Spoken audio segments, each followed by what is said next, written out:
Hi everyone, it's Gina from Gina K Designs and welcome back to another 5-minute cards video. Today I'm going to show you an inking technique you have to try.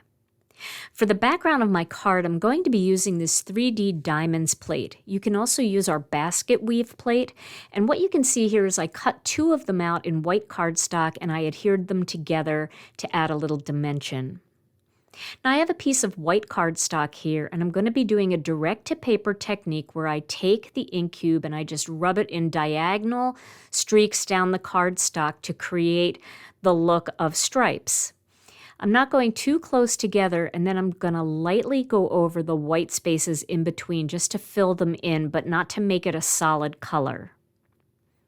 Now I'm going to use some blue Lagoon ink and do the same exact thing after turning the cardstock a quarter turn to create a plaid look.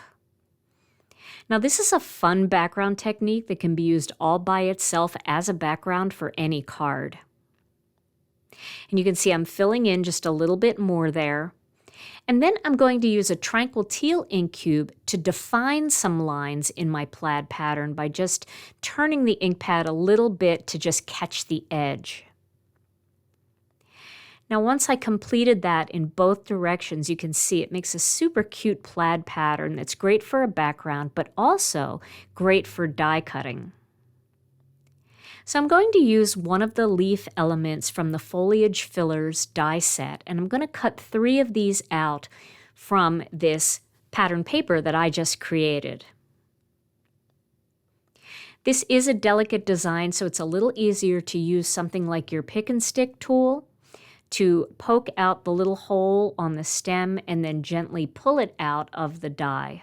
This way you won't tear the design. And you can see how pretty that is. That's great all by itself. But here's the fun.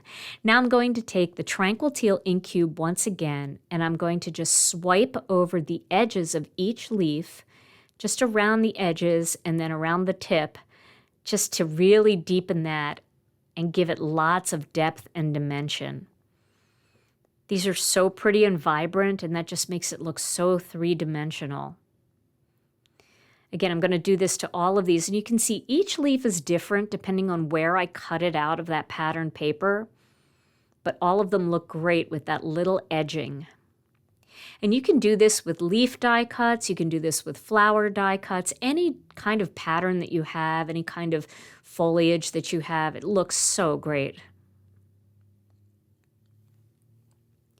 Now that I have these done, I'm going to place them inside my 3D Diamonds cover plate to make it appear as though this greenery is growing up a lattice wall. And again, that basket weave cover plate would look great too. Any kind of cover plate that has a pattern with some open spots where you can tuck these different little foliage pieces inside. And I'm just adhering them on using a little bit of Gina K Designs adhesive dot runner. Now once I have all of these in place, I am going to trim the loose stems off of the back, the ones that stick out past the edge, but not the leaves. I want the leaves to hang over the edge, but just the stems. Next, I have a piece of 3.5 by 4 3/4 inch white cardstock, and I'm going to mount that onto the back so it fills in all of the holes. Then I cut a black panel from Master Layouts 2 to put behind that, and then I'm going to adhere the whole thing onto a soft stone card base. I chose a neutral card base so it didn't interfere at all with the beautiful vibrant leaves. Then I cut 2 hellos out of the Scripty Quartet die set, and I glued those together, and then I'm placing that right here onto my card. And then underneath I have a greeting from Mixed Messages that says, "Miss you." I decided this needed a little embellishment, so I'm going to be using some of the silver metallic pearls from our Metallic Pearls collection. And then this card is finished. Such a super fast little card to make, and that inking technique really makes it shine. And so there is my finished card project.